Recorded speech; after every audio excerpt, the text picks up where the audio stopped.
아까 우리가 청구권이 발생이 되면은 국가에서 권리 실현할 수 있는 이제 조력을 해준다 그랬는데, 보전 처분이 있고 본안 소송이 있고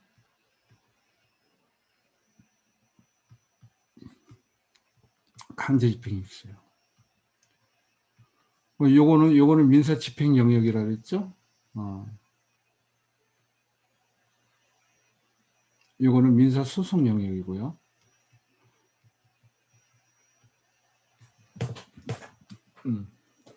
그러니까 강제 집행 절차 그러면은 요 두 가지를 말씀을 드리는 겁니다. 이게 이제 원래 본래의 강제 집행이고, 요거는 광의, 넓은 의미의 이제 이것도 포함이 되는 거예요. 판결 절차는 소송이에요, 소송. 그러니까 이거는 여기 두 개를 얘기하는 거고요. 요 판결 절차는 본안 소송을 얘기하는 거예요. 근데 요거는 완전히 다릅니다. 이 강제 집행 절차하고 판결 절차는 주관하는 데가 달라요. 법원에서 하긴 하는데, 요거 본안 소송을 주관하는 데를 판결 법원이라고 해요. 판결 법원. 판결하는 법원. 그리고 요 민사 집행을 주관하는 거를 집행법원이라고 해요. 집행법원. 어떤 청구권이 있냐 없냐를 따지는 게 본안 소송입니다. 청구권이 있냐 없냐. 그럼 청구권이 있다라는 걸 전제로 집행 권한이 발생이 돼가지고 그거를 실현하는 게 집행법원이에요. 그러니까 성질이 좀 다르겠죠. 그리고 이거는 아주 디테일하게 증거 절차를 통해서 정말 그 청구권이 있냐 없냐를 신중하게 따지잖아요. 이거는 청구권이 있다는 걸 전제로 해서 그냥 무대뽀로 그냥 진행을 하는 거예요. 그러니까 어떤 청구권 판단의 부분은 여기에 방점이 있죠. 여기 청구권 판단. 이거는 청구권이 있음을 전제로 절차적인 어떤 문제, 실체적 권리보다 절차적인 문제에 집중을 하게 되죠. 판결법원과 집행법원이 따로 나눠진다. 우리 서울중앙지방법원 가면은 건물 하나에 법원이 하나인데 뭐 법원이 여러 개냐. 그 속에 판결을 위주로 하는 판결법원이 있고 집행을 위주로 하는 집행법원이 있다. 이걸 얘기하는 겁니다.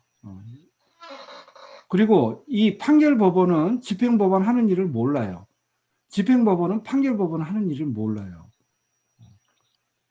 서로 이렇게 맨날 정보를 주고받고 하지 않습니다.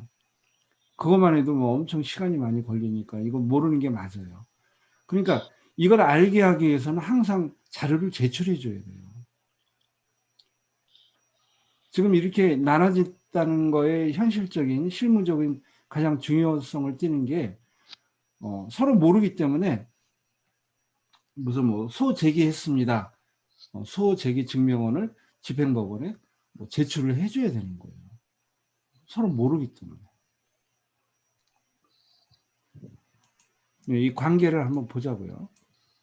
강제집행 절차는 권리 실현을 목적으로 하는 절차다. 그러니까 최종 만족적인 절차는 이거예요. 판결 절차는 권리의 확정의 문제입니다. 청구권이 있냐 없냐. 있는 청구권을 실현하는 것을 강제집행 절차에서 하고 권리의 확정이에요. 판결 절차는. 그거 자체도 다르죠.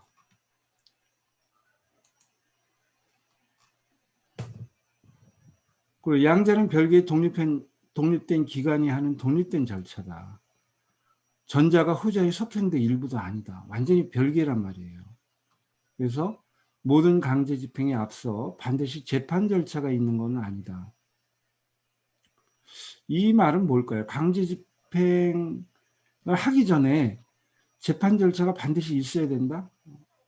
보통은 그래요. 판결문이 있어야 강제 집행을 하니까 보통 그러지만 뭐 예를 들면은 뭐 공정증서를 가지고 강제 집행할 수도 있습니다.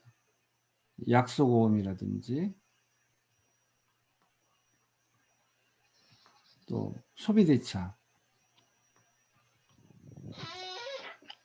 약속은 발행하거나 소비대차 계약을 하거나 이거 가지고 강제집행을 하려면 원래는 뭐예요? 원래는 소송을 하고 소송에서 판결문 가지고 이 집행권이 있어야 강제집행이 되죠. 그래서 뭐 강제 집행을 한단 말입니다. 이렇게. 근데 요게 시간이 많이 걸리잖아요. 요거를 생략하기 위해서 어떻게 해요? 딱 요겁니다. 약소금하고 소비대차는 공정사무실에 공정을 할 수 있어요. 공정 증서를 손잡고 가서 공정증서를 만드는데 이 공정증서의 내용이 뭐냐면 집행을 할 수 있다라는 내용입니다. 가능하다. 소송 없이 집행 가능하다. 이 공정증서로 바로 강제 집행할 수 있다는 거예요. 그러니까 재판 절차가 이제 필요가 없는 거죠. 요 재판 절차가 필요 없이 공정증서 갖고도 할 수 있다. 또 소송이 모든 소송이 강제 집행을 수반하는 것은 아니다. 강제 집행은 그 국가의 강제력이 있어야 되는데 아까 뭐라 그랬습니까? 소유권 이전 등기 청구 소송에서 승소해 갖고 판결문을 가져가지고 등기소로 바로 그냥 가갖고 소유권 단독 신청을 하면 소유권 이전이 되죠. 이럴 때는 광의의 강제 집행이긴 하지만 협의의 본질적인 강제 집행이라고 얘기할 수 없잖아요. 그래서 뭐 반드시 수반하는 것은 아니다. 이런 얘기입니다. 그리고 강제 집행 절차하고 판결 절차가 병행해서 진행될 수도 있다. 병행할 수 있잖아요. 그래서 뭐 강제 집행을 뭐 정지해달라고 한다든지 그게 좀 바람직하겠죠. 안 그러면은 강제 집행 판결 절차 있다고 강제 집행이 스톱하지 않아요. 정지 신청 들어와서 현공공탁하고 정지가 돼야 정지가 되고 판결이 이제 편하게 이제 가는 거죠. 판결 절차가. 그러지 않으면 병행할 수 있어요. 그리고 청구 이의소나 제3자 이의소는 이거는요, 강제 집행 들어오면은 이의를 하는데 두 가지 방법이 있죠. 청구 이의소나 제3자 이의소. 청구 이의소는 채무자가 야 그거 집행 권한상의 그 청구권을 내가 이행을 해가지고 청구권이 소멸이 됐는데 왜 또 집행을 하느냐? 이게 청구 이의소입니다. 제3자 이의소는 강제 집행 너 들어왔는데 그 물건이 내 거야. 너하고 나하고는 채권 채무 관계가 없잖아. 근데 왜 나한테 강제 집행을 해? 이게 제3자 이의소예요. 이렇게 강제 집행 들어왔을 때 이의를 하는 소송이 있어요. 이거는 소예요, 소송이에요. 진짜 내 거냐, 아니면 채무자 거냐를 따질 때 제3자 이의소, 청구 이의소. 채무자가 변제했는데 또 왜 들어왔느냐, 이런 거를 또 따지는 거예요. 이거는 판결 법원에서 합니다. 판결 법원. 소송이에요. 집행 법원은요, 이렇게 구체적으로 이 권리를 따지고 아주 깊게 따지고 그럴 수가 없어요. 그냥 집행 절차 위주로 집행하는 겁니다. 그래서 강제 집행하고 판결 절차하고는 완전히 별개다. 이거를 지금 말씀드린 겁니다. 또 이 얘기가 어떤 것까지 얘기가 되냐면은 예를 들어서 판결 절차에서요. 판결 절차라는 건 뭡니까? 본안소송이에요. 본안소송에서 자 이런 사례가 있습니다. 집합 건물이 이렇게 있는데 대지사용권이 없는 데가 여기예요. 여기. 요 부분이 여기라 그럴까요? 여기. 두 개라 그러죠. 두 개. 이게 대지사용권이 없어요. 근데 경매로 P가 요거에 해당하는 대지사용권을 경매로 받았어요. 요거는 소유자가 두 개 다 A라고 하자고요. 그러면 P는 A를 상대로 뭐를 합니까? 너 불로소득하고 있잖아. 너 대지사용권도 없고 공짜로 너 사용하고 있잖아. 토지를. 그래가지고 뭐 지료도 청구하고 그리고 모두 해요. 내 땅에 네가 함부로 내 소유권을 방해하고 있으니까 철거하고 토지 인도해달라. 이거를 청구하는 거예요. 철거. 이게 판결 법원에서 하는 일입니다. 이게. 그러면 지뢰 청구 요건이 되느냐, 철거 청구 요건이 되느냐 이걸 따지는데 재판장이 뭐라고 얘기하냐면, 야, 그 강제 집행 실제로 내가 판결문 승소 판결 내리면은 너 이거 이렇게 도려낼 수 있어? 이렇게 도려내면 이 집이 무너지고 하는데 도려낼 수 있어? 그러면서 기각을 할 수는 없어요. 기각 못 합니다. 왜? 집행은 알아서 본인이 하면 되잖아요. 집행. 뭐 집행법원에서 이거는 불가하다, 불능이다, 뭐 이렇게 판단할 수 있어요. 가능하다. 이거는 집행법원에서 하는 거거든요. 근데 왜 오지랖 넓게 판결 절차에서 이 집행이 안 될 거를, 집행 불능될 걸 전제로 기각을 하느냐, 집행 불능. 가끔 있어요. 그런 재판법원. 근데 이건 말이 안 됩니다. 왜냐하면 판결 법원하고 집행 법원하고 이걸 분리되는 거를 이해를 못해서 그런 거예요. 집행 불능은 판결 절차에 영향을 줄 수가 없습니다. 이거는 집행은 본인이 본인 팔자죠. 본인이 불능이 되든 가능하든 본인이 알아서 하는 거니까. 그래서 이때는 인용을 해줘야 돼요. 집행이 불능이 된다 하더라도 인용을 해줘야 됩니다. 이게 이 내용의 이면에 있는 핵심이에요. 그 전에 재판할 때 가끔 집행 불능됐는데 너 이거 왜 소송하느냐 이딴 식으로 기각을 주려고 하는 경우가 있었어요. 그럴 때 어떤 서면을 내느냐, 판결 절차하고 집행 절차는 다르다. 그리고 집행 불능이 있다 하더라도 판결 법원에서는 이걸 고려해서 판단할 수가 없다. 이런 판례가 있습니다. 판례. 이 판례 하나 제출해야 되겠죠. 네. 이게 이제 이렇게 연결이 되는 겁니다. 자, 그 다음에 민사 집행의 법원 그랬어요. 법원, 여기는 한자가 있네요. 법의 원천이란 뜻입니다. 이게 그 어떤 물이 막 수원지 그러면 물이 막 나오는 데를 얘기하죠. 법의 근거, 필드가 어디냐. 원래 민사 집행을 규율하는 법은요, 옛날에는 구민사소송법이 있었습니다. 그러니까 민사소송법이 판결을 위한 그 규정과 집행을 위한 규정을 함께 다 아울러서 규정을 하고 있었어요. 그러니까 조문이 엄청 많았어요. 제가 학교 다닐 때는 이걸 공부했습니다. 이 민사소송법이 두 가지를 다 했는데, 학교 다닐 때 민사소송은 그럭저럭 공부를 했는데 민사 집행을 제대로 강의하는 사람이 없었어요. 아마 지금도 그럴 거예요. 왜냐하면 이 민사 집행은 다양하게 경험을 많이 해야 되기 때문에. 그래서 학교에 사법시험 대상도 민사 집행은 빠졌어요. 연수원에서 공부하는 거거든요. 그래서 민사 소송 위주로만 공부했는데 그 속에 민사 집행도 있었습니다. 그런데 이제 언제 이게 분리해서 단독의 민사집행법으로 나왔냐면은 2002년 7월 1일. 2002년 7월 1일이에요. 꽤 됐네요. 제가 이때도 이제 그 경매에 대한 공부를 하고 나름대로 경매에 대한 관심이 많았던 때인데, 이게 이제 신경매라는 신법이라는 거예요. 신법. 구법, 신법 그러잖아요. 신법입니다. 그리고 이제 이때 단독으로 제정되면서 경매 매수인한테 지금 현재죠. 경매 매수인한테 그래도 많은 도움이 되는 규정을 많이 뒀어요.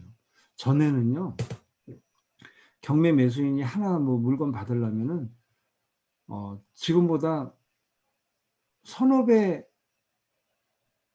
더 어려웠어요. 하여튼 이 제도적으로 좀 쉽게 경매를 해갖고 취득을 하기가 어려웠습니다. 그런 농간들도 많았고, 근데 이제 경매 매수인을 위해서 고려한 규정이 많이 늘어났어요. 아무튼 민사집행법이라는 법원이 있다라는 거.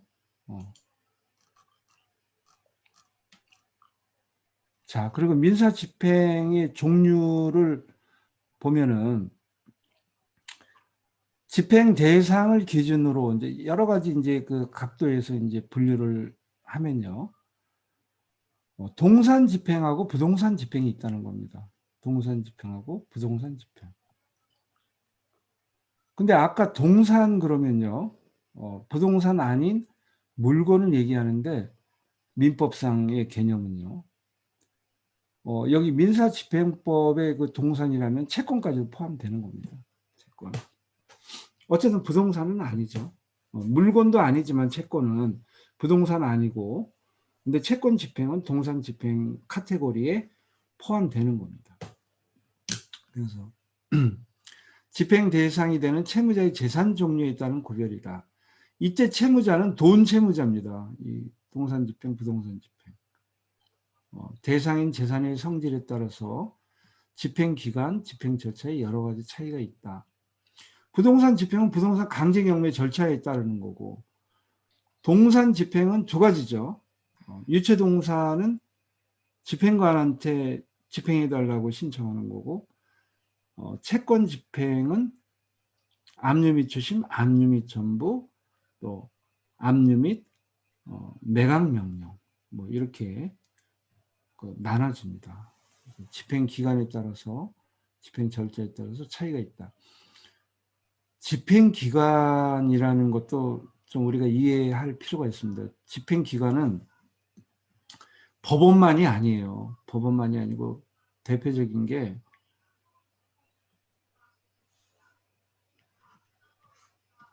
법원도 있지만 집행관도 있습니다. 집행관도.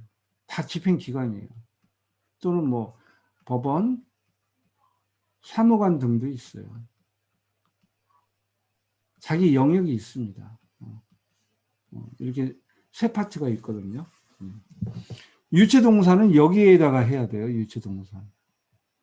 그리고 강제경매는 여기에다가 하는데, 또 집행관도 매각길에서 팔고 그러는 거는 집행관이 또 역할을 하죠. 뭐 이렇게 이제 서로 혼용돼 있습니다. 그리고 동산이라는 게 뭐냐? 동산은 민법하고는 다르다. 민법하고는 다르다. 유체동산도 있다. 민법은 유체동산을 얘기하는데 이것뿐만 아니라 채권, 또 그 밖의 재산권, 또 선박, 자동차, 건설기계, 소형, 항공기 이런 것도 강제 집행 당할 수 있거든요. 근데 우리하고는 좀 멀죠. 우리하고는 멀어서 일단 이거는 이렇게 있다고만 생각하시고 나중에 구체적으로 할 때는 이거는 생략할 거예요. 뭐 나중에 필요하면 그때 찾아보면 될 거 아닙니까? 우리는 낚시할 수가 있으니까 낚시하는 법을 알기 때문에 뭐 이것도 뭐 나중에 나온다면은 우리가 찾아서 알 수 있어요. 어쨌든 민법에서 유체동산만이 동산인데 이 채권 같은 것도 민사집행법에서는 동산으로 분류한다. 뭐 이게 좀 특이하다는 겁니다. 그 다음에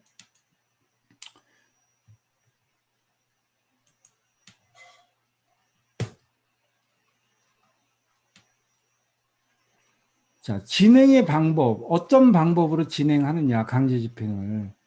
요 세 가지 방법이 있어요. 이것도 중요한 사항이죠. 나중에 디테일하게는 나중에 다 나옵니다. 근데 이게 총론이기 때문에 이렇게 큰 개념으로 이렇게 설명을 하는 거예요. 직접 강제라는 거는 채무자 협력이 없어. 채무자가 뭐 지가 알아서 뭐 할 것도 없어요. 그냥 채무자 협력 없이 집행관이 그냥 실현하는 거예요. 이 대표적인 게 이게 인도 집행입니다. 인도 집행. 직접 강제. 인도 집행. 그러니까 건물 인도 명령 해갖고 결정문이 나오거나 건물 인도 청구 소송에서 판결문이 나오면은 요거는 돈 집행이에요, 안 돈 집행이에요? 제가 여쭤볼게요. 건물 인도 청구를 했다. 판결문 나왔다. 근데 상대방이 그 판결문대로 이행을 안 했다. 그러면은 집행을 해야 되겠죠.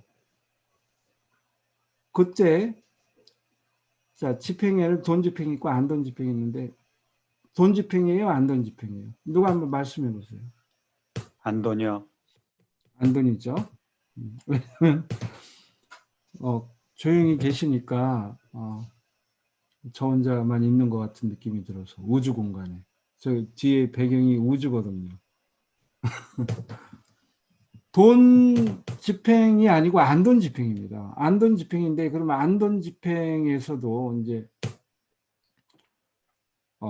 이 인도 집행이 그러면 직접 강제를 한다는 거예요. 직접 강제. 즉 다시 말해서 상대방이 안 나가면은 그 이삿짐 뭐 사람들 인부들 불러가지고 그냥 끄집어내는 거예요. 왜냐하면 그렇게 해도 물건 자체가 파손되지 않는다라는 개연성 때문에 그렇습니다. 그래갖고 물품 보관소에 넣는 거예요. 이거를 채무자 협력 없어도 그냥 끄집어내 갖고 해도 문제 없다라고 보는 겁니다. 그래서 그걸 직접 강제라고 해요. 직접 강제. 대체 집행은요. 이거는 채무자가 해줘야 돼요. 왜냐하면 이거는 파손이 안 되는 거예요. 파손이 안 되고 이거는 파손이 되는 겁니다. 방해물을 제거해 줘야 되는 거거든요. 그러니까 토지 인도 청구를 했는데 거기에 건물이 있다. 그럼 건물 그거를 파손시켜야 될 거 아닙니까? 이럴 땐 직접 강제가 안 돼요. 채무자가 스스로 파손시켜야 됩니다. 우리가 파기시킬 수가 없는 거예요, 원래는. 근데 안 했다. 안 했다 그러면 대체 집행으로 비용을 청구해가지고 채무자의 비용을 청구해서 채무자 비용으로 대체 집행 결정문을 받아가지고 하는 거예요. 그러니까 채무자가 스스로 해야 되는데 안 하니까 대체 집행 비용 가지고 하는 게 대체 집행입니다. 이거는 판결문 철거하라라는 판결문 가지고 바로 인부들 불러가지고 바로 그냥 때려 부수고 그러는 게 아니에요. 판결문이 있어도 본안수선에서 판결문이 있어도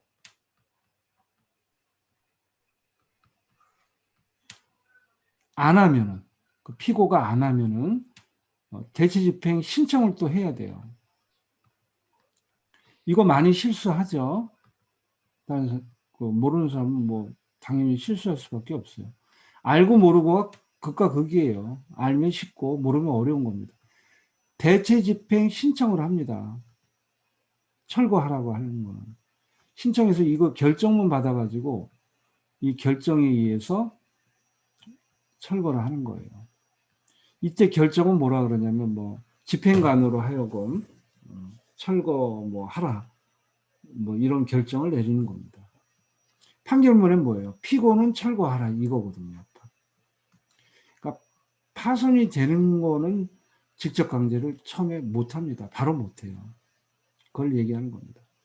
그리고 간접 강제라는 게 있어요. 간접 강제. 간접 강제는 강제로 하면은 오히려 실효성이 없고 인권 침해가 되고 그러는 거예요. 예를 들어서 그림을 그려주기로 하고 100만 원을 받았는데 상대방한테 초상화를 그려주고 100만 원을 받았는데 이 사람이 그림을 안 그려줘. 그러면은 계약을 해지하고 100만 원 돌려달라고 청구할 수 있죠. 그리고 뭐 손해배상 이자까지 뭐 청구할 수 있는데 그 사람한테 그림을 꼭 그리고 싶단 말이에요. 그러면은 피고는 원고에게 뭐 그림을 언제까지 초상화를 그려줘라. 뭐 이렇게 해도 강제를 직접 강제? 일단 직접 강제로 보자고. 직접 강제하려면은 집행관한테 집행위임을 하고요. 집행관이 나와서 그 사람을 찾아요. 저 화가 그 사람 어디 있어요? 접니다. 그러면 일로 앉으세요. 물감 갖고 오고 캠퍼스 갖고 오세요. 그리고 채권자 저쪽에 앉으세요. 자, 그리세요. 저 그리기 싫은데요. 그래도 그리세요. 아니요, 전 도저히 못 그리겠습니다. 기분도 안 좋고요. 소송도 당하고. 그러면은 집행관이 손을 잡고 막 강제로 이렇게 그리게 하나요? 이거는 성질상 직접 강제에 해당이 안 된다는 겁니다. 자, 대체 집행이라는 건 뭐냐면은, 그럼 당신 100만 원 받았는데, 당신 뭐 도저히 못 그린다 그러니까, 당신하고 실력이 비슷한 사람을 그림 그리는 화가를 섭외해서 그리게 하겠다. 그래갖고 대체 집행 신청해서 결정이 나갔고, 대신 다른 사람이 그리고 그 돈은 또 청구를 한다? 이것도 아닌 거예요. 이것도. 그러면은 그럴 때는 뭐를 하냐면 간접 강제라는 걸 합니다. 간접 강제. 간접 강제는 결국 돈이에요. 돈. 네가 안 하면은 돈을 지급하라라는 겁니다. 결국 돈으로 이 세상 모든 거는 돈으로 귀결될 수가 있어요. 그래서 제가 뭐라 했어요? 모든 게 물이 있으면 물을 청구하는데 물이 불가능하면 어떻게 된다 그랬어요? 결국은 돈으로 청구할 수밖에 없죠. 사람이 죽으면은 뭐 어찌 됐건 슬프지만 돈으로 처리가 되는 거예요. 돈으로 뭐 위자료로 청구가 이제 위자료로 되는 거죠. 돌이킬 수 없으니까. 간접 강제는요. 안 하면 일일 하루당 뭐 일일 10만 원씩 지급하라. 뭐 이런 식으로 판결이 난다고요. 그러면은 이제 뭡니까? 사람이 돈 없으면 또 못 살잖아요. 그러니까 그림을 그리게 되겠죠. 간접 강제는 배상금의 지급을 명하거나 뭐 벌금을 명하거나 뭐 이렇게 하는 거니까. 제가 지난주에 우리 집 근처에 공장 뭐 기계 돌아가는 소리 때문에 하도 예민해가지고 이제 전쟁 선포를 제가 한 거죠. 그냥 참다가 한 2년간 참다가 전쟁 선포하고 아주 그냥 전쟁하면은 완전히 이겨야 될 거 아닙니까? 그래갖고 막 사람들 불러가고 밤에 막 측정하고 그랬더니 그것도 간접 강제 형식으로 할 수밖에 없어요. 제가 기계를 들어가서 끌 수도 없고 집행관이 끌 수도 없고요. 그러니까 판결문상에 만약에 뭐 소음이 40데시벨 야간에 40데시벨 이상 발생이 되면은 일일 30만 원씩 지급하라 뭐 이런 식으로 판결이 난단 말이에요. 그건 이제 돈으로 해결을 한다는 거죠. 근데 어쨌든 뭐 지금은 조용하더라고요. 또 측정을 하니까. 근데 어쨌든 그 측정치를 가지고 소리 나면은 과거 2년치까지 제가 이 배상금 지급을 명하는 소송을 할 생각이에요. 이런 게 다 간접 강제입니다. 근데 이제 우리 경매에서는 간접 강제는 거의 나올 확률은 없고요. 이제 직접 강제가 대부분이고 철거는 대체 집행으로 해야 된다는 거. 이거는 아셔야 되겠죠.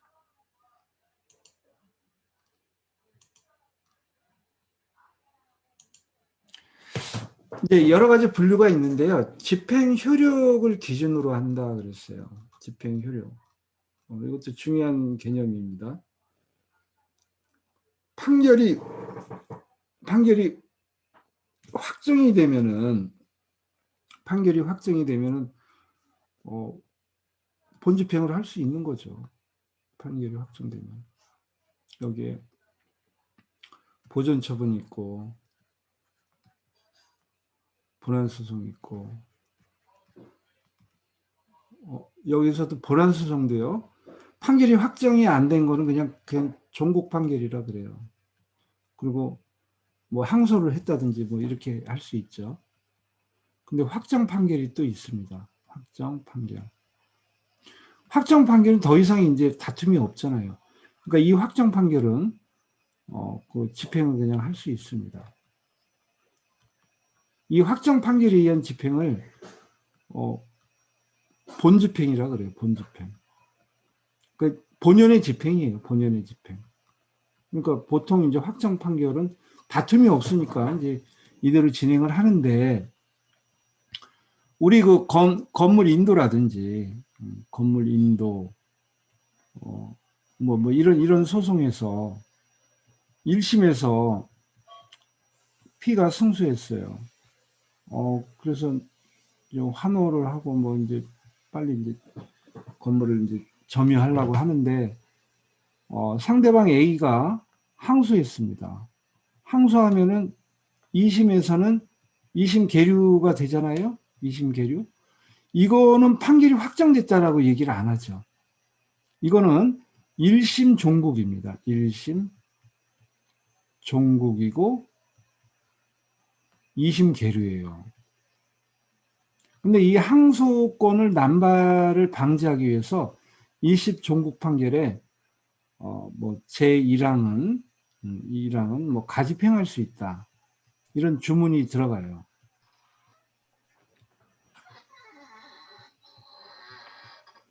이게 뭐냐면은 집행할 수 있다는 겁니다. 이때 가는 항상 강조하지만 거짓이 아니고 임시란 뜻입니다. 임시. 임시라는 것도 집행한다는 거예요. 이렇게 가집행할 수 있다라는 판결 주문에 이게 나와 있으면은 이걸 가지고 집행문 발급받을 수 있어요. 집행문 발급받으면 어떻게 돼요? 집행하는 겁니다. 이것도. 그러니까 본집행은 확정 판결 가지고 하는 거고, 가집행은 이거는 그 소송이 계류 중인데도 집행을 하는 겁니다. 물론 이 가집행 집행을 2심 계류 중에이기 때문에 집행과 소송이 동시에 병존할 수 있잖아요. 병존하면은 피고로서는 불안하죠. 별개의 법원이기 때문에 여기서 이게 먼저 집행이 완료가 되면은 이거는 의미가 없잖아요. 의미가 없습니다. 이게 집행이 되면은. 그러니까 이걸 정지시키기 위해서, 이 집행을 정지시키기 위해서 강제집행 정지 신청을 할 수 있어요. 근데 2심 계류 중에 정지 신청할 수 있죠. 근데 이게 돈이 듭니다. 현금 공탁을 해야 되기 때문에. 그러지 않으면 누구나 할 겁니다. 아마. 그래서 다시 돌아와서 정리를 하자면은 소송은 종국 판결이 있고 확정 판결인데, 확정 판결이 본집행이고요. 종국 판결은 가집행 선고부 판결이라면은 집행할 수 있다는 겁니다. 본집행은 채권자에게 확정적으로 만족을 주는 집행이고, 확정된 종국 판결을 얘기합니다. 그런데 가집행은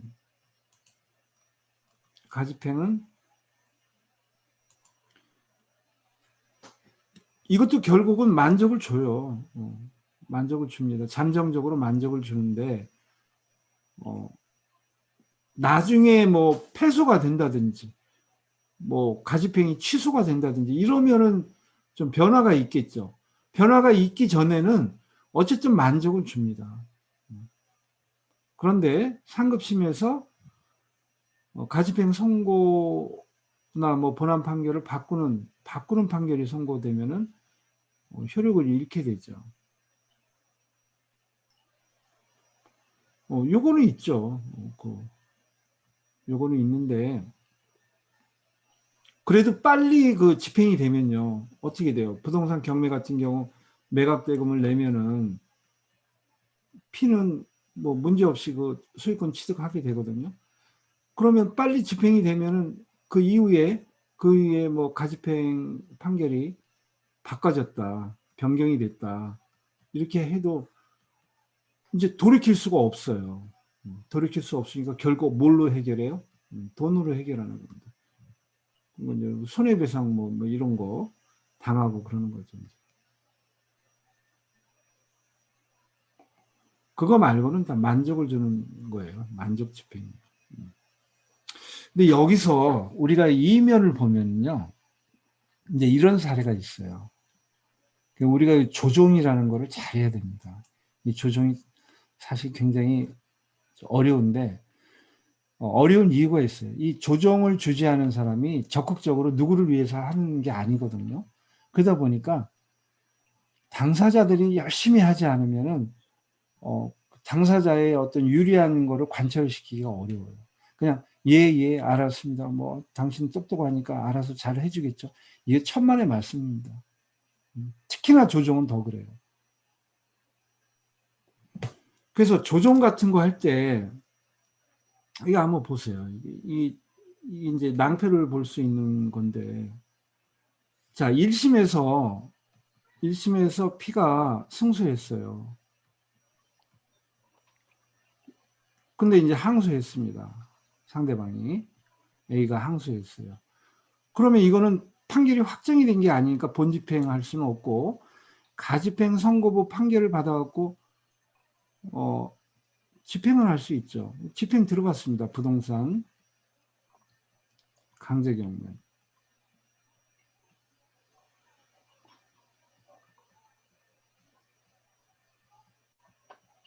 이렇게 들어갔어요. 이렇게 들어갔는데 항소심에서 조정이 됐습니다. 뭐 조정이 됐는데 그것도 제가 조정할 때 가장 염두에 두는 게 뭐라 그랬어요? 페널티 얘기 안 하면은 그냥 이상하게 조정이 될 수도 있어요. 그런 여러 봤거든요. 페널티 반드시 해줘야 됩니다. 피고는 원고에게 돈 얼마를 지급함과 동시에 뭐 소유권을 이전한다. 거기까지만 하면 안 돼요. 언제까지 돈을 지급하지 않으면 뭐 무효로 한다든지, 이 조정은 무효로 한다든지, 아니면 이 조정은 이 조정상에 언제까지 지급하지 않으면은 그때부터 뭐연 15% 비율에 의한 거라든지, 뭐 서축법상이 12%까지 내려가지 않아도 돼요. 뭐 이런 식으로 뭐 해야 된단 말입니다. 그리고 뭐 분납을 하게 될 때 뭐 일에 뭐 연체하면은 이거는 뭐 기한이익을 뭐 상실한다든지 여러 가지 페널티를 줘야 돼요. 우리가 보통은 우리가 이제 공격하는 사람 아닙니까? 그러니까 페널티 조항을 만들어야 돼요. 그리고 실수하는 게 의외로 실수하는 게 이제 지금 가집행 선고부 판결에 의해서 이걸 했는데 나머지 청구는 기각한다. 이렇게 되면요. 가집행 선고부도 기각한 포기한다. 뭐 포기 뭐 기각 뭐 이렇다면 기각은 아니겠네. 포기한다 그러면은 가집행 선고 판결이 없어지는 거예요. 그러니까 이게 어떻게 돼요? 취소 사유가 되는 겁니다. 가집행한다라는 내용까지도 포기가 되면은 이게 온전할 수가 없어요. 그러면 이거 취소가 되죠. 이거 취소되고 조정해서 페널티 없죠. 그리고 언제까지 뭐가 아니라 뭐 동시행으로 뭐 돈을 언제까지 지급하는 게 아니라 뭐 아무 때나 뭐 동시행 관계에 있다면은 이게 웃기게 되는 거예요. 이 강제경매 이게 취소가 됩니다. 왜?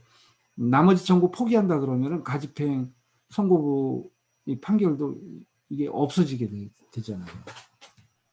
그 한 대에서 효력이 있는다라고 한 거거든요. 그 가집행 선고 판결에 의해서 집행을 할 때 조정을 한다면은 이걸 염두에 둬야 된다는 겁니다. 이거는 뭐 유지한다라든지 뭐 이런 내용이 들어가 있어야 돼요. 그러지 않고 그냥 나머지 청구는 포기한다 그러면은 끝입니다. 이거.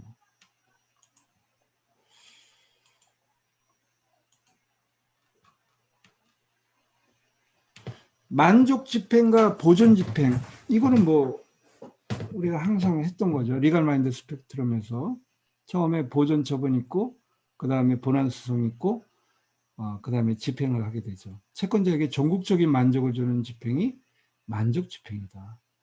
또 장래에 할 만족 집행을 위하여 현상을 보존하는 것을 목적으로 하는 것이 보존 집행이다. 이 대표적인 게 가압류 가처분이잖아요. 보존 집행에는 장래의 집행을 보존하기 위한 것과 현재의 위험 방지를 위한 것이 있다.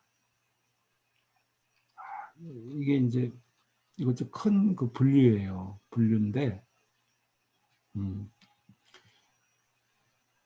제가 얘기를 자주 안 한 부분이 좀 나와요, 여기서. 이 보존 집행에는 우리가 경매하는 사람이기 때문에 이걸 전체적인 체계를 제가 말씀을 안 드렸는데, 보존 집행은 크게 이렇게 나눈다는 겁니다. 장래 집행 보존을 위한 거. 보통 이거겠죠. 장래 집행. 내가 강제 경매를 넣으려고 그러는데 좀 다른 데 빼돌릴 것 같으니까 급하게 가압류한다. 그리고 판결을 받아갖고 강제 경매 하겠다. 이게 장래 집행 보존이에요. 지금 당장 집행하는 건 아니잖아요. 만족적 집행하는 건 아니잖아요. 근데 이거를 많이 우리가 이제 많이 강조를 한 겁니다. 그리고 현재 위험 방지. 현재 장래가 아니라 현재 위험 방지예요. 현재.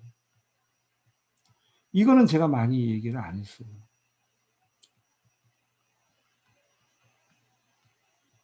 자, 장래 집행 보존은요. 뭐 돈은 당연히 그래요. 당연히 장래 집행 보존. 가압류. 그리고 가처분으로는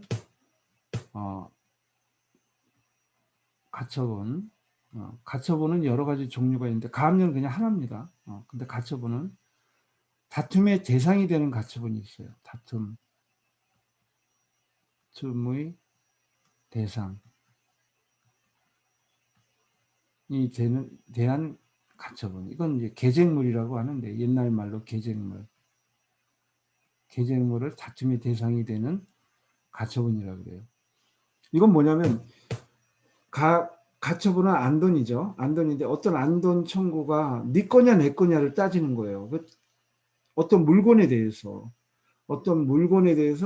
네 거냐 내 거냐 뭐 이런 거 따지는 거. 이게 이제 가처분이에요. 근데 다툼의 대상이 되는 계쟁물에는 두 가지가 있죠. 하나는 처분금지 가처분이 있고 처분금지 가처분, 하나는 뭐예요? 점유이전금지 가처분.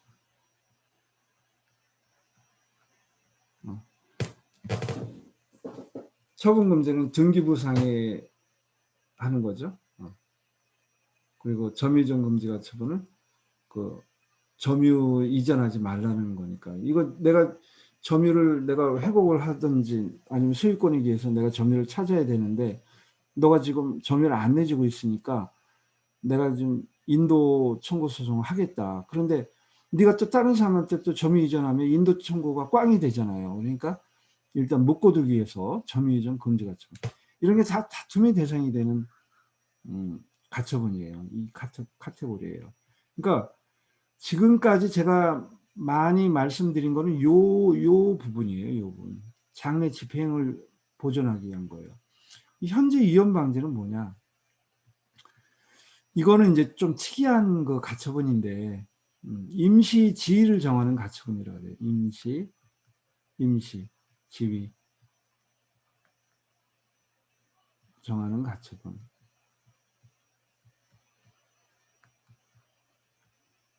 그래서 이거는 바로 그냥 소송하고도 거의 비슷한 그런 효과가 있는 거예요. 이거는. 요거는 우리 그 경매하고는 조금 관련이 없기 때문에 말씀을 뭐 많이 안 했는데 예를 들면은 나중에 이제 민사집행 뒷부분에 나와요. 예를 들면은 뭐 대표이사 직무정지 가처분이라든지 또는 임시주주총회 소집 가처분이라든지. 그러니까 현재 지금 빨리 뭐를 해야만 되는 거예요. 장래를 보존하는 게 아니라 현재 실현을 시켜야 돼요. 그래서 이거 이거는 만족적 가처분이라고 그래요. 원래 보존 처분은 만족을 못 하잖아요. 근데 만족적 가처분이다. 이건 나중에 나오는데 경매하고는 좀 연관은 별로 없어요. 근데 하나 경매하고 연관이 있는 게 있어요. 단행 가처분이라고 있는데 이거는 현재 지금 급한 거예요. 그러니까 고도의 보존의 필요성이 있어야 돼요. 고도의 보존의 필요성. 단행이라는 건 뭐냐면은 건물 명도 또는 건물 철거 여기에 단행 가처분이 있다면은 이거는 소송도 필요 없이 이 가처분으로 명도도 하고 철거도 할 수 있다는 겁니다. 이게 현재 위험 방지예요. 근데 이러려면은 고도의 그 보존의 필요성이 있어야 되는데 어느 정도냐면요. 재개발을 하는데 어떤 사람이 그 건물을 철거를 안 하기 때문에 그 지금 재개발을 진행을 못 하고 있다. 근데 건물 철거 소송을 하려면 시간이 좀 많이 걸린다. 하루에 뭐 금융 이자가 1,000만 원씩 나간다. 하루에 1,000만 원씩 나간다면 뭐 정신 없는 거죠. 근데 이거를 건물 철거 때문에 마냥 기다리면 안 된다. 고도의 그 보존의 필요성이 있는 겁니다. 이런 게. 그 정도가 돼야 되는 거예요. 웬만해 갖고는 잘 안 해주죠. 단행가처분을. 아무튼 이런 게 예, 있다는 어차피 겁니다. 가집행을 할 수 있는데 굳이 단행 가처분을 가집행으로도 철거도 할 수 있고 건물 인도 명도도 할 수 있는데 굳이 단행 가처분을 하는 이유가 예. 어떤 차이가 있습니까? 이 단행가처분은 한 달 정도면 끝나요. 한 달. 한 달이면 모든 게 끝납니다. 신청해가지고. 그런데 이거 말고 건물 철거 수송을 한다. 송달하는 경우만 해도 몇 달 되잖아요. 아, 그리고 아, 뭐 판결 나와갖고 판결 나와서 가집행 선고 판결 가지고 이걸 가지고 이제 대체 집행하고 이렇게 하잖아요. 대체 집행할 때 뭐 이의 신청하고 뭐 또 뭐 공탁을 하고 정지도 할 수 있잖아요. 정지. 뭐 이렇게 가면은 뭐 마냥 가는 거예요. 차이가 많이 나죠. 알겠습니다. 예. 그리고 실현될 권리를 기준으로 한 분류라는 게 있습니다. 이게 이제 우리가 보통 금전, 돈 집행, 안 돈 집행 이렇게 얘기한 거예요. 그러니까 우리는 워낙 많이 이걸 들어가지고 아마 이게 어렵지는 않을 겁니다. 지금 얘기하는 게. 이게 굉장히 중요한 분류죠. 실현될 권리가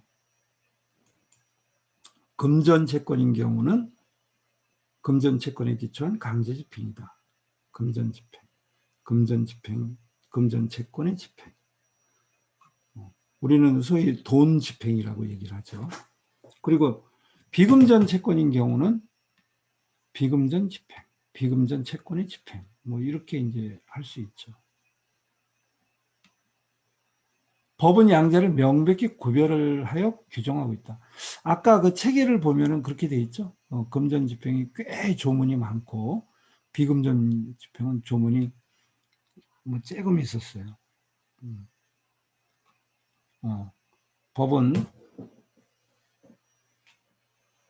명백히 구별하여 규정하고 있고 이 구별을 무시하여 일방의 규정을 타방에 적용하는 것은 허용되지 않는다. 대여금 청구 소송에서 승소해가지고 돈 집행을 해야 되는데 돈 집행하려면 뭐 강제 경매라든지 뭐 채권 집행이라든지 유체동선 강제 경매라든지 이거 해야 되는데 인도 집행을 했다? 그건 말이 안 된다는 거죠. 그리고 법은 금전 집행에 관한 상세한 규정을 두고 있는데 비하여 꽤 조문이 많아요.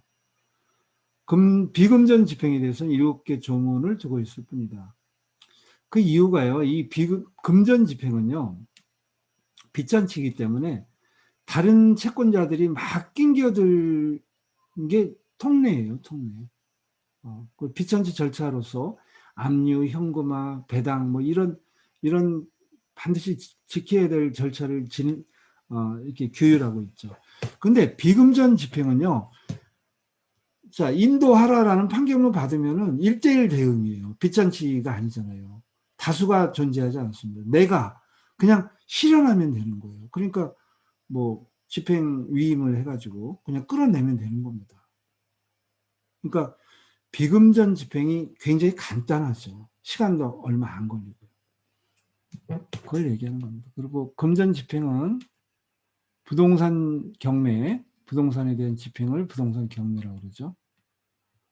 그리고 선박 자동차, 뭐 기계, 소형 선박, 항공기에 대한 집행. 이건 우리 안 한다 그랬어요. 그냥 이런 내용이 있다 그러면 보시면 되고. 그다음 동산에 대한 집행. 동산에 대한 집행에는 채권도 포함된다 그랬어요. 유체 동산에 대한 금전 집행, 또 채권 그 밖에 다른 재산권에 대한 금전 집행으로 세분된다. 이게 금전 집행입니다.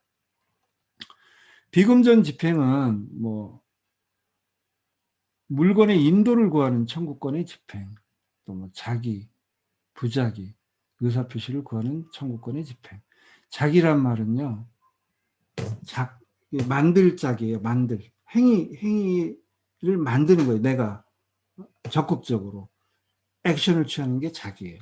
부자기는 아닐 뿐, 자기를 안 만드는 겁니다. 내가 뭔가를 해야 될 의무가 있는데 안 하는 거예요. 우리 집에 그 소음을 발생시키는 저 공장의 기계를 뭐 가동을 안 시키든지 아니면 방음벽을 처리하든지 어쨌든 소리를 안 나게 해야 되는데 그걸 안 하는 거. 이게 부작이에요. 부작위는 간접 강제 형식으로밖에 안 되겠죠. 인권 문제도 있고. 또 의사표시를 구하는 청구권은 이제 등기 소송 같은 경우 피고는 원고에게 별점 목록 기재 부동산에 관하여 뭐 소유권 이전 등기 절차를 이행하라 뭐 이런 거. 그리고 또 뭐가 있습니까? 양도미 양도 청구권을 행사할 때도 의사표시를 구하는 거죠. 그래서 뭐 피고는 별점 목록 기재에 배당표상의 금원을 원고에게 양도하고 양도했다는 대한민국한테 양도했다라는 의사를 통지하라라는 판결이 있다면은 그거는 그냥 그대로 국가가 뭐 어떤 권력이 개입이 안 돼요. 그 판결문 가지고 어디로 갑니까? 집행법원에 가서 그 판결문 제출하면 어떻게 돼요? 양도가 됐고 양도 통지가 됐으니까 돈을 그대로 내줘요. 돈을. 원고한테.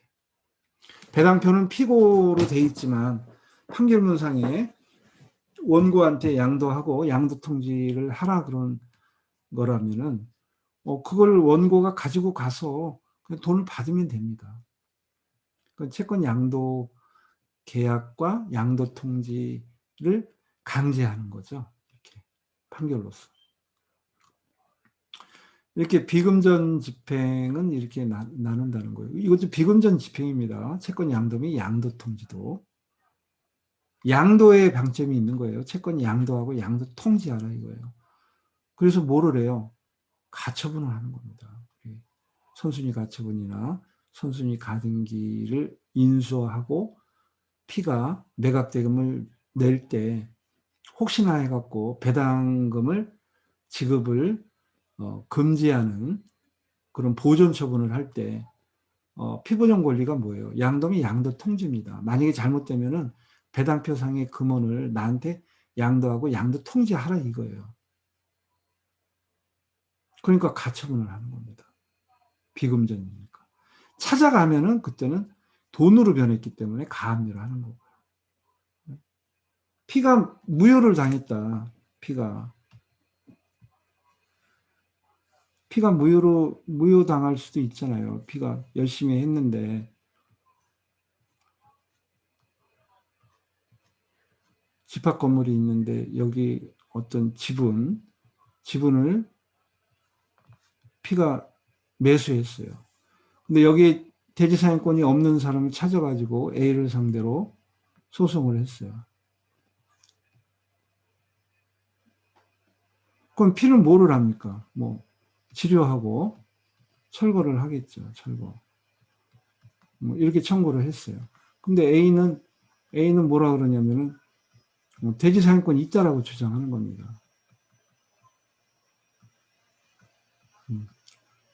대지사용권이 있다는 게 인정이 되면은 어떻게 되겠어요? 무효가 되는 거예요. 무효.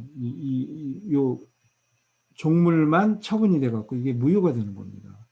만약 A가 대지사용권이 있다면은 무효가 되면은 이건 뭡니까? 경매 절차도 무효가 되고 소유권도 무효가 되면 P는 부당이득을 받을 수 있잖아요. 누구한테? 배당표상의 채권자들한테. 이때 배당표 아직 찾아가지 않고 배당표상의 채권자들이 존재한다면은 P는 야 이거 무효니까 나 이거 내가 매각대금 내고 돌려받아야 돼라고 청구할 수 있는 게 바로 의사표시를 구하는 청구권밖에 없어요. 그게 뭡니까? 배당표상의 채권, 배당금을 나한테 양도하고 양도 통지하라. 이 청구권이 P가 생기는 거예요. 무효라면 이 청구권이 생기는 거예요. 근데 채권자 받아가면 또 머리 아프잖아요. 그러니까 여기다가 뭐를 해요? 여기다가 지급금지 가처분을 하는 겁니다. 피고정 권리는 채권 양도 및 양도 통지 청구권을 피부정 권리로. 그럼 얘네들 못 찾아가겠죠. 근데 이미 찾아갔다 그러면 어떻게 돼요? 이미 찾아가면은 채권 양도 통지가 아니라 부당이득으로 니들 무효인데 갖고 갔으니까 부당이득으로 달라라고 하는 겁니다.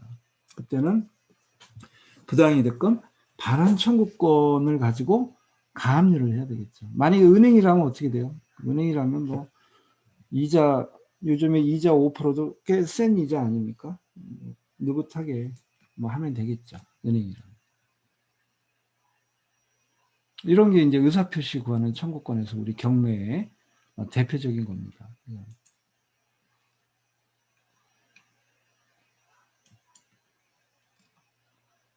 그래서 개관이 있는데 이거를 한번 빨리 스킵해 갖고 한번 볼게요.